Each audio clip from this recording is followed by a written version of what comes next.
Hey everybody, it's Peter from Brantford Kia. Welcome to our live video feed. Today we are talking about the 2021 Kia Sportage SX. Now this car is worth taking a look at. So we'll talk about it compared to the Seltos. We'll talk about all the features in it. We're going to spend a half an hour looking at the car. If you're joining us and you're not live, you can skip ahead to the 3-minute mark if you like, and that'll be where we get going on the content of this car. However, if you want to see how to join us live, stick with us for a second here. I'll show you how to do that right now. Click in here, over there. All right, we're gonna look at that page in a second here, but let's first go to our YouTube page. So if you head over to YouTube, you're probably already there already. Search for Brantford Kia at exactly 2 o'clock. This is what we look like. If you refresh the page exactly 2 o'clock, which was just right this second, you're gonna see a live now video right there on the home page. If you don't see it here, this little videos tab right there will have it as the very first video, so you can always find it. And again, we do this every weekday. Click on that, and we have some of our regulars in already. They're making some comments, which is helpful for me to make sure we're working. And let me just skip over here. There we go. All right, so we have another 2 minutes to kill. What can we talk about? All right, first thing I want to talk about, we have a new little strip on my door right there. It makes me very happy. It's a little seal. None of you guys care about that. Those of you interested in my glasses, you know that it's going better now. I can see much more equally, and remember I was having trouble with it yesterday. Robert Potter says, get the keys. This is a very good thing. Gonna get the keys. I'm gonna put them in my pocket. This is why I pay you guys the big bucks. Oh, wait, I don't pay you at all. Okay, you guys say the glasses look good. I'm not sure I agree with you because I think they look funnier on camera. I think they look fine in the mirror. But anyways, we'll flip that around. Let's talk about some news. What have we got for news? I did not get the Seltos at night video done this week, and I probably will not get it done this week. Just some stuff coming up. We'll do that. I'm doing a little thing for Google, which is cool soon. What else are we doing? Yeah, I think that's it. We've got, like I said, 16 Sorrentos coming. You're already seeing them advertised on Kia Canada's website, and I will tell you that they are not here yet. Probably we're looking at December. I was hoping to get them in November. Looks like we're not going to see them till December. So Sorrentos are going to show up in December. What else can I tell you about? Is there anything else? 2022 news, Sedona news for the USA. Nothing for Canada yet. So yeah, Sedona is coming to Canada. That has not been officially confirmed, but it is confirmed by me. It'll probably be like first quarter. I'm thinking like when they used to introduce vehicles at the auto show in February, that would have been the typical introduction. Of course, there is no auto show in February, so we'll see the Sedona probably March-ish is my guess. It's all redesigned. It'll be nice. If you want a Sedona, you got to get one quick of the current models. So that's that. All right, 10 seconds to go. I want to thank the regulars for joining us again, and we will get going on this car. Okay. All right, those of you who waited for the 3-minute mark, welcome back to our video. Today we're talking about the Kia Sportage. Now, we have to do this. I forgot, this is a very important part. Okay, I have to do this every single time we talk about a Sportage. If you're American, I say Sportage because that's what it's called in Canada and Australia and many other parts of the world. So please don't write in the comments that I'm saying it wrong. I'm in Brantford, Ontario, Canada, and this is how I have to say it. You can ask Kia Canada. They will tell you that I'm saying it correctly. So I just want you to know, I'm going to say Sportage the entire video because that's what we call it here. I know you call it Sportage. That's cool. I mean, you guys, you be you, but I'm saying it right. So you can let me know in the comments that I'm doing a great job, but don't tell me I'm saying it wrong. It's a waste of our time. All right. That was fun for me. Okay. I hope that wasn't too condescending, but it's every time I get comments, like this is the way we say it. All right. So here we go. It's a really nice way to say Americans wrong. No, you guys say it right. It's just you guys say it differently there, and that's cool. It's just, yeah. Okay, here we go. This car. Now, I've talked about the Kia Sportage for a while, and I've kind of talked about maybe the Seltos is going to steal sales from the Sportage, and it really will. It should. It's in my opinion, it is a higher tech, and in some cases, better car for the money, depending on what your priorities are. So, for instance, if you just want a all-wheel drive crossover, that's really what you're looking for. Something with good fuel efficiency, the Seltos is a better bargain. Now, if you start getting into certain types of features, that's where this car in particular is a must-buy over the Seltos. This is a better car than the Seltos at this trim line, and we're going to talk about why, what makes it better.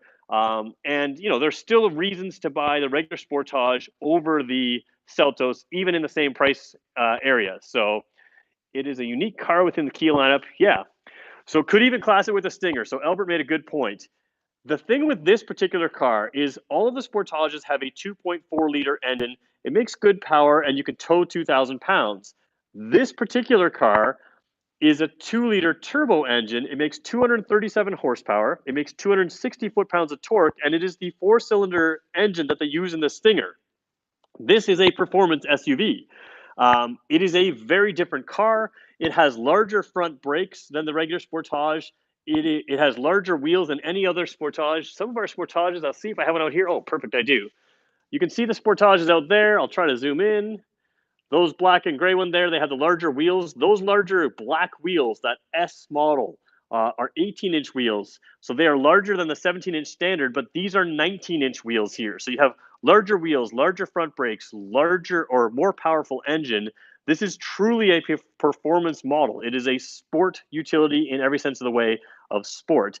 And if you're moving outside of the Seltos price range or you want more, you're going to get more in here for the most part. We'll talk about what's more, what's less, and we'll go from there. So I'm a big fan of this particular car because it is, you can off-road this. This is not a Jeep Wrangler, but all of our SUVs have good approach angles, good departure angles, and the wheelbase isn't crazy long, so you have enough. If you're going on a really rough country road, you can do that. You've got a good all-wheel drive system for that.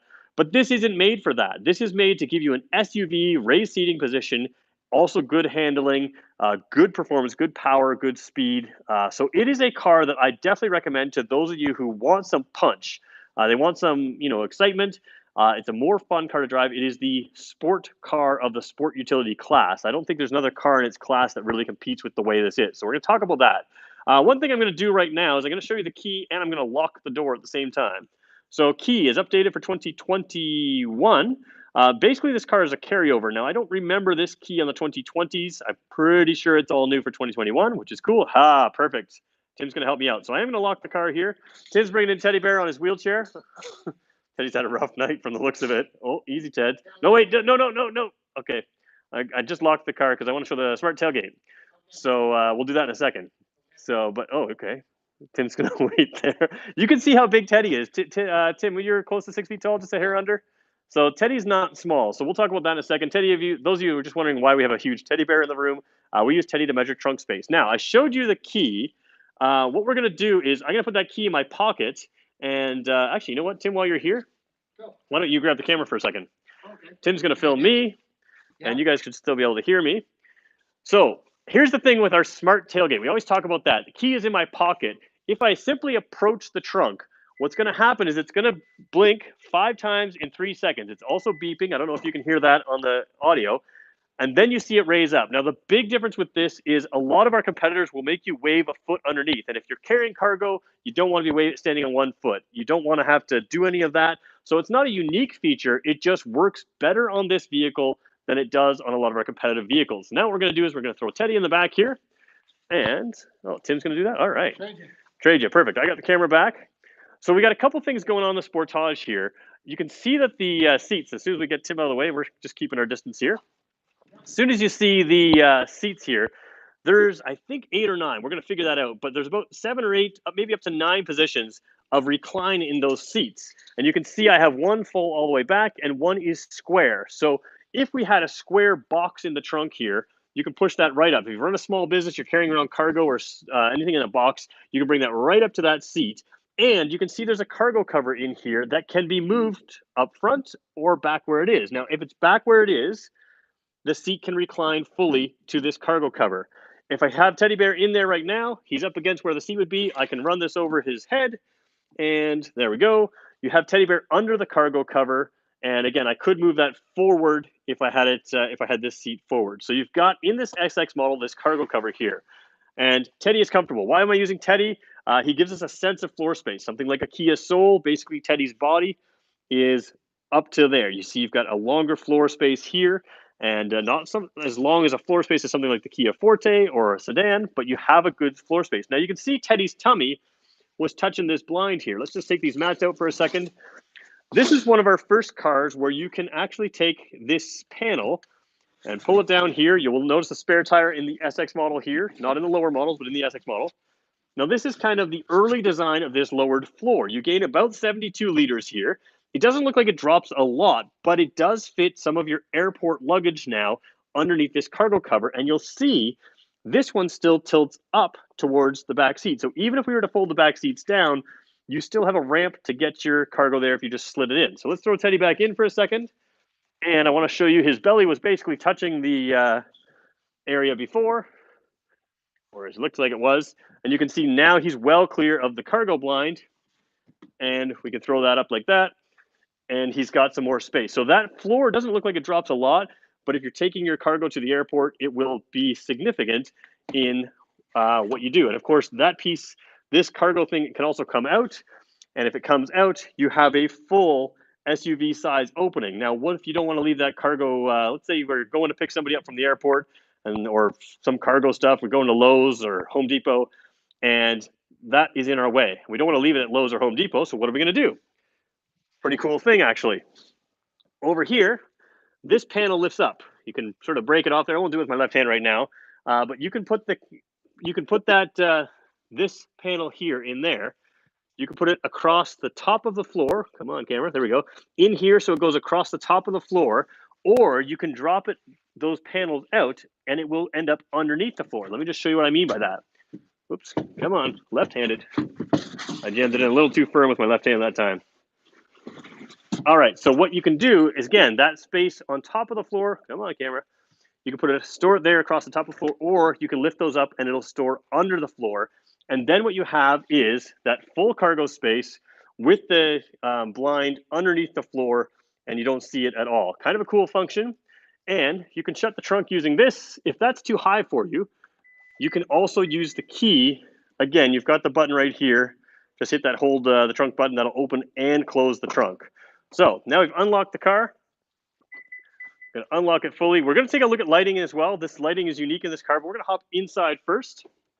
As we do that, one thing I don't remember for 2020, now it could be there, but this is going off memory. I don't believe this piping was the white color. It certainly wasn't in previous years.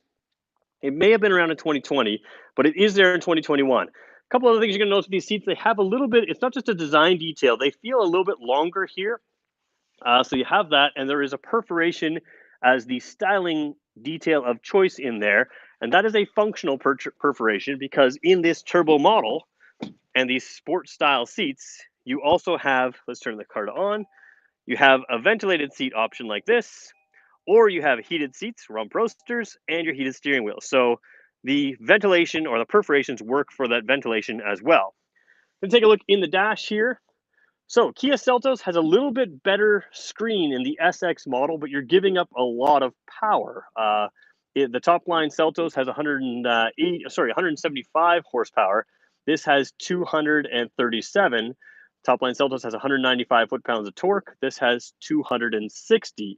So you're gaining significant torque. This car can tow 2,000 pounds. All Sportages can tow 2,000 pounds. No Seltos are rated to tow. So the dash in here is very informative, just not quite as colorful as the Seltos, which again is a generation newer car. Over here, if you have an older Sportage, let me just turn the climate system off. If you have an older Sportage, you're going to find that this is an updated area in this area. Now, the screen size is 8 inches, basically the same as the Kia Stinger. You have navigation in here. It is dark right now just because it thinks we're inside. I think it's dark enough to be nighttime. AM, FM, satellite radio, of course. And of course, any vehicle that has satellite radio, you get 3 free months of satellite radio with us. You also gain a Harman Kardon sound system here. Let's just check the menus. I haven't done this off of camera. Let's just see if there's anything new. Yuval will talk about that in 1 second. Oh, Sounds of Nature did make it into the Sportage. All of you who are my regulars know that that is my absolute favorite feature because it's just so gimmicky. We'll do that some other time. But other than that, other than the Sounds of Nature, you have the same things you had before. So we're not going to play the Sounds of Nature right now. One common complaint that we had with Yuvo Intelligence. So what is Yuvo Intelligence? I'm trying to get off the mirror there. Yuvo Intelligence, you can see it by these 3 buttons on the mirrors here. And the 3 buttons on the mirrors allow you to call a tow truck, have navigation assistance, or call for emergency assistance.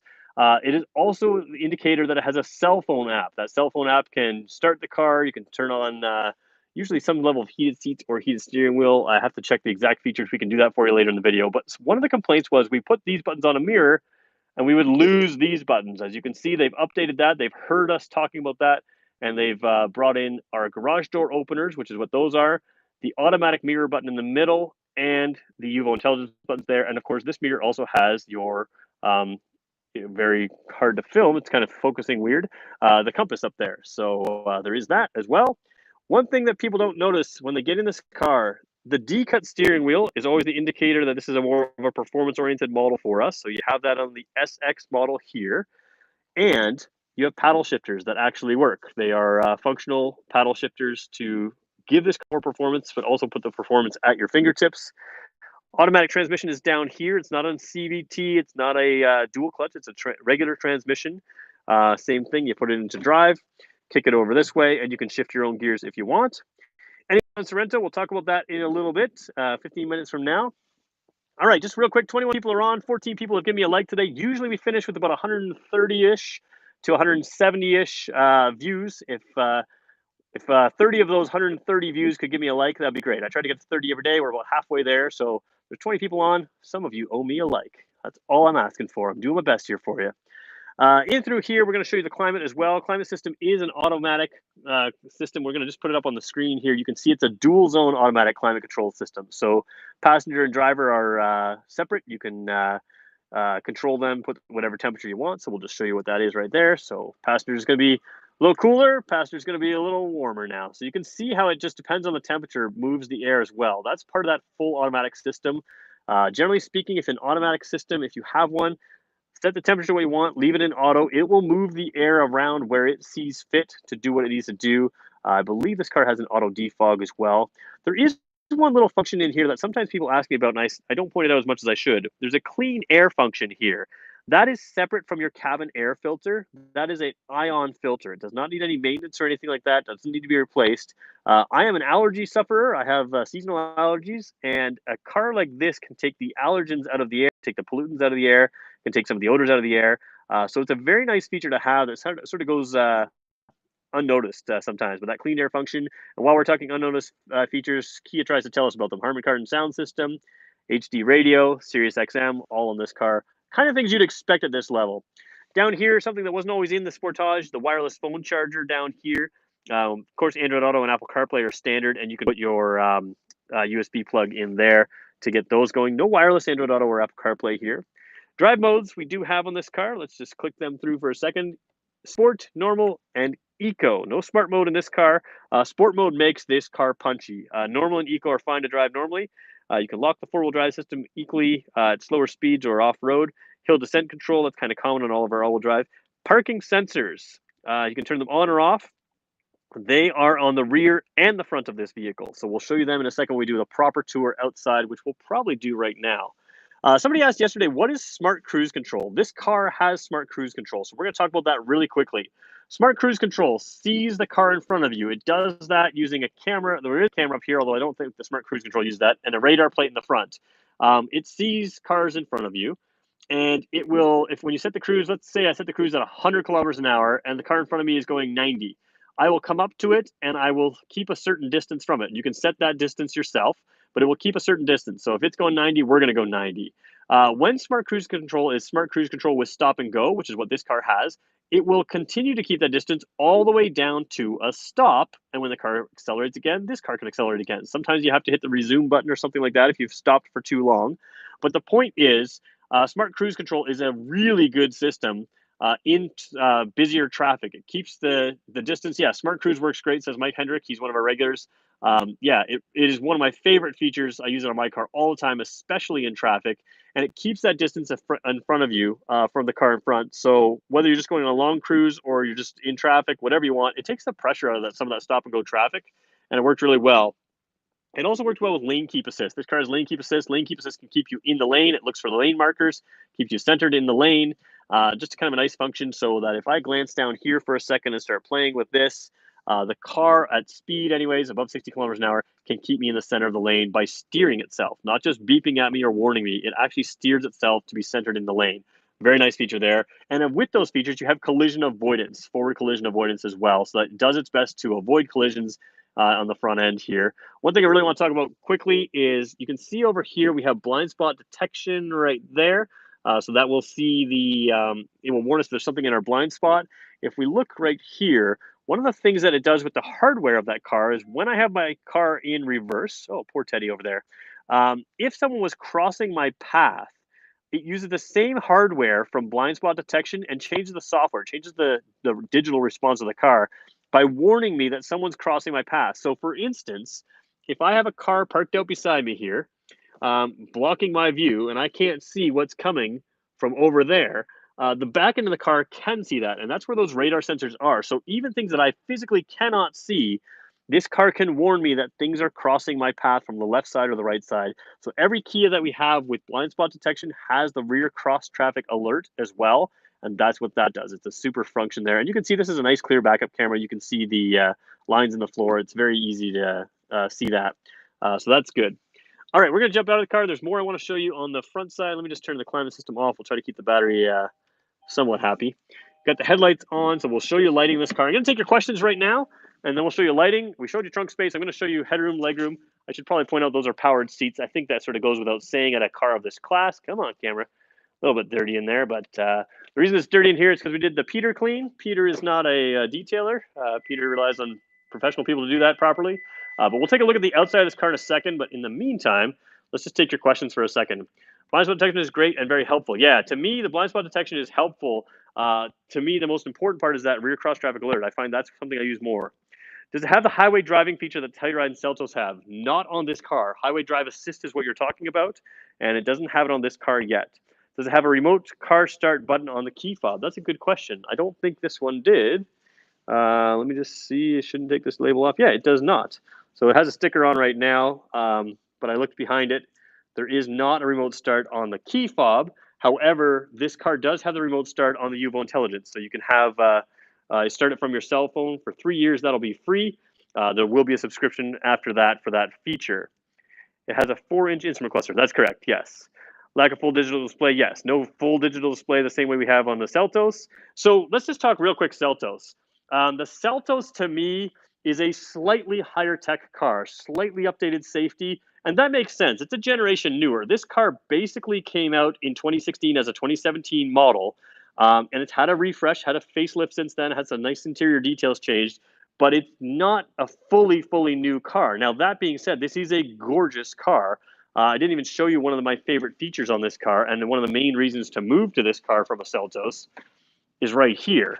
There is a full, proper panoramic roof, much bigger than the K5s, much bigger than any regular small sunroof, and it is a super impressive view. We're going to show you that when we show you the rear seats as well, but that's one big thing. So you have some nice functions in here, and it is truly much more of a performance car than the Seltos. The Seltos SX with its bigger engine gives you a little bit more power, but this is a performance, bordering on that performance car kind of feel. It's definitely a true, gives you a kick in the seat of your pants kind of power. We'll talk about that in a second. I'm cross-shopping these with the Dodge Journey, and I'm not sure what is more reliable. Okay, Jonathan Cooper, you just said I'm cross-shopping. Oh, I need to show this on camera. Josh Cooper, I'm speaking directly to you right now. 17% of Dodge buyers buy another Dodge after they're done. 48% of Kia buyers buy another Kia when they're done. My joke here is Brantford Kia is where Dodge Journeys go to die. We almost always have a Dodge Journey in our used car lineup. I'll talk right to you. We almost always have a Dodge Journey in our used car lineup. They almost always trade it in on Sorento, the Sportage, sometimes the Seltos, other things. Dodge Journey is a fine car. It's priced aggressively. Not a lot of people buy one twice. So just going to throw that out there. Drive them both. See which one you like. But like I said, 17% of Dodge owners buy another Dodge again. 48% of Kia buyers buy another Kia again. We got room for improvement, but there's a big difference between us and Dodge when it comes to that. The Journey has some cool features, but it is not the same car. It is not built to the same standards. It is a cheap car for a reason. It is a price point car, whereas this car is engineered very well. We're going to talk about that. You know what? Let's just jump into that right now. So when we talk about engineering of this car, when they first came out with this car, it was a really different styling direction for us. Ironically, they didn't keep it. It's not everybody's favorite style. They went to a bit more of a squared off thing. But one of the things they did with the aerodynamics of this car is they targeted the Porsche SUVs. This car had better coefficient of drag than any current Porsche SUV when it first came out in 2017. Now it's had a facelift since then. You can certainly see some Porsche details in here. When you look at the front here, there's an LED lighting thing, and Porsche has 4 dotted LED lights around the headlights. You can see this the same thing here. It looks very Porsche-like when you see it coming from you. The LED headlight is very, very bright. It is an LED headlight. Earlier models had an HID headlight. This one is an LED headlight. Down here you have sort of what we used to call ice cube style fog lights. They are also very bright. You can see how they're all slightly aimed a little bit differently. So they really do a good job of working in, I was going to say in tandem, but I guess it's in quadrum to light up the road there. Like the Kia Stinger, they do a good job of mixing the radar plate into the dash design. That radar plate is used for forward collision avoidance. It's used for the smart cruise control. I will say one thing I like about it in this car, it's a little higher off the ground, and I think that that helps it. If that radar plate gets covered with slush, it can become inactive, and your smart cruise doesn't work, and your forward collision warning will give you a warning saying that the radar plate is covered. A little higher up in the poor weather, I think, matters and makes it, in my mind, a little bit more effective. I want to look at the approach angle here as well. If you look at an approach angle, that's sort of the angle that you can come at the wheel here. You can really get into a whole bunch of spots you can't normally get into. So I'm not saying you're going to take this car off-road, but it's got that sort of aggressive kind of line to it. There's the nice-looking wheels. I mentioned the nice-looking wheels. It also has larger front brakes. This is a performance car, Michelin tires. Those larger front brakes, 12.6-inch brakes, I believe, on the front rotors, and they are extra stopping power. Again, more power to drive. Let's talk about the engine as well. 260 foot-pounds of torque, and you get that starting at around 1,400 RPM. Let's just double-check my specs while I'm here. I believe it's 1,450, could be 1,400. Let's just double-check because I know you guys want me to be exact, right? Okay, used to have it right here. There we go. So there's the horsepower ratings for this car. 237 is this car we're looking at 6,000 RPM. 260 foot-pounds of torque at 1,450 to 3,500 RPM. So you've got a good section. What that means is the transmission is going to keep you in that range when you're driving, that 1,450 to 3,500. So you feel that full 260 foot-pounds of torque where you're driving. A lot of cars you have to wait to have the full power till you're up high in the rev range. This one you're going to feel it where you're driving, which is part of what makes this car feel so punchy, feel so fun to drive. Take a look at the lights in the back here since we looked at them in the front. Just kind of an updated look here for 2020, 2021. This is a 2021 car. A little bit of a dotted line here, which is kind of echoed into the K5 now. You can see that there. And does it have a hybrid? This car does not. There is rumor that the replacement for this car could be and almost likely will be a hybrid, but that car hasn't been announced yet. There is a sort of a rumors of that car coming out, and they're talking about that, but it's not there yet. But yeah, sort of interesting what could come of this car, and that would make some sense. The mileage on this car, of course, doesn't compete with the Seltos. The Seltos has better mileage. It's a smaller vehicle. But this one is, again, more of a performance vehicle. I want to jump in the back seat for a quick second here just to show you that, and I'll take your questions again in a second. Again, we showed the back seats here. This one is like reclined way back. That one's just about straight upright. Actually, I think I can move it a hair more straight upright. I'm just going to put this one here at a comfortable level. Oops, reaching for the wrong spot. All right, so that seems like an appropriate tilt for me. I'm going to jump in the back here. Driver's seat was roughly where I wanted. I probably could move it a hair forward. I tend to put them back to film. Let me just show you what we've got here. All right, have I got headroom? Yeah, you bet I do. I've got lots of headroom, especially with this sunroof here. Now, even on the side roof beside me, I've got lots of headroom. But you can see the sunroof goes behind my head, even in the back seat here. So everywhere you're looking, you've got this nice glass. Those of you that know us, we sell a lot of Teslas. We have Tesla Model 3 here. It also has a panoramic roof sunroof. It doesn't open. This panel out front here opens. That whole panel opens up, and that's a big panel. The other thing I noticed between here and a Tesla is the Tesla roofs are very dark. They don't have that airy feeling. This one is still tinted, but out in the daylight, it is quite a bit more of an airy feeling. And you do have an opaque cover, which comes in from here and goes across. I'm getting notifications on my phone, so I can't see the top of my screen right now. Anyways, yeah, you're getting an opaque cover that will completely cover, so it'll look like a normal car. If you don't want any light in the car, it'll look like a normal car. But if you do want the light, this is kind of a really unique feature, really impressive. If you're taking clients out or something like that in a car like this, they're going to notice that function. So let me just flip the camera around here. Those of you who are interested in ports in the back, you have them here. Ports with you can shut the vent off or open it up. And you have a USB and a 12-volt port there. They both have little doors on them to cover them up. And so you have double ports, and both sides have this cargo netting on the plastic backed seat. Plastic backed seats, as you all know, I'm a big fan of because you can wipe that clean. If your kids are scratching or touching it, they're not scratching the leather. And this is real leather, unlike the Seltos, which is an artificial leather. I actually prefer that artificial leather, but those of you looking for real leather, this is real leather. And you have, of course, heated seats in the back here, 2 levels of seat heating. So that's the rear seat. Front seat, technology. You got roof racks up top to take all your stuff. You can tow 2,000 pounds with this car, so you can take other things behind you. You can put a hitch on it and actually tow things. There's sort of the big brief tour. We're at the 30-minute mark, just over 30 minutes. If you guys want to go off topic, somebody asked about Sorento, we can do that. But let me just make sure there's no other questions I missed on this car. La Sorento está bien. I think that means the Sorento is good. I don't speak Spanish, but yes. Does it have directional headlights, the ones that turn with the wheel? I believe when they went to the LED headlights, they did not carry that through. When there was HID headlights, you would turn the wheel and they would come up and down and aim themselves. These do not do that. I'm almost sure. Let's just, the way to check that is to turn the car on and off and see if they move. Now, I'm 99% sure they're not going to move, but we can see them on the wall there. So we'll just turn the car off. Open the door here. I don't remember how to turn lights off at that point. Okay, so now lights are back on. Turn the car on. If they move, nope, they do not move. So sometimes they do a left, right, and up, down. The HID headlights used to do that. These LED headlights do not. Yeah, it was cool. I liked that feature. These LED headlights are excellent. Any car we have with LED headlights is really worth it. They have a great view and a nice sharp cutoff, so they don't do that. Real quick, 27 of you are on, 22 of you hit the like button. Usually I'm going to finish this video, there's going to be around 150 people that were on or off throughout the whole thing. I like to get to 30 likes, so you 26 people that are on, probably half of you could help me out get to those 30 likes, and that would be really great. You guys asked about the Sorento earlier. I don't remember what the question was. If there was something about if it's coming, I think, yeah, any update on the Sorento? Can't wait. Update on the Sorento is we expect to see it in December now. We don't expect to see it until December. I was hoping for November, but it sounds like it'll be December. That'll be when it comes. It will also have a panoramic roof. It's a full new vehicle. They're advertising it on Kia Canada right now. So there is that. Is there anything that I missed here?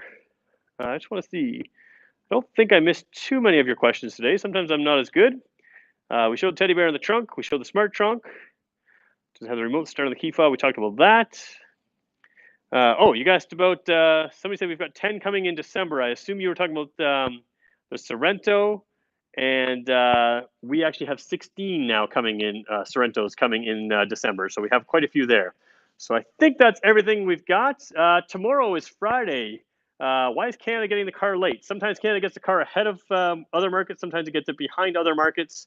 That's all I know. That's we all get assigned an order, and it looks like Canada is getting some cars later than the States. We got the K5 later than the States. Sometimes we get cars earlier than the States. Sometimes we get cars the Americans don't have, like the Kia Soul EV. Yeah, North American cars are always later on the Kia cycle. That's true. By the time we get them, part of our reliability strength is that the car is never brand new when it comes to Canada. It always comes out in Europe a little bit first. Exactly. So you guys got that. I think that's all we've got. Is there anything else I missed? I think that's it. All right, we're going to leave it there. If you guys want to help me choose a car for tomorrow, feel free to go to my Instagram at Peter_Brantford_Kia. You can let me know there if there's something you think I should do, or you can just respond in the comments here. If those of you want to follow me on Instagram, no pressure. Don't really worry if you do or don't. I'm not too concerned about that. But you can follow me on Instagram and suggest a video, and we'll throw it in here. Tomorrow, I might film this vehicle, do a little 15-minute view of that. We still got to get the Stinger in here to do one of those. We're going to do a Seltos at night very soon. Lots of those coming up. So if I can earn your subscription, that'd be great. 5 more likes in the next 30 seconds would be pretty cool as well. Love to get to 30 likes before we quit. Other than that, I think that's where we'll leave it for today. Again, if you're looking for a performance SUV, this is really the best-in-class car. If you're moving to a lower trim level Sportage, definitely cross shop it with the Seltos. If you need to tow, you got to go Sportage. If you don't need to tow, you may prefer some features of the Seltos. You may not. That's a little bit more updated vehicle than this, so just depends on what you like. And there you go. Thanks everybody for watching, and we will talk to you again tomorrow.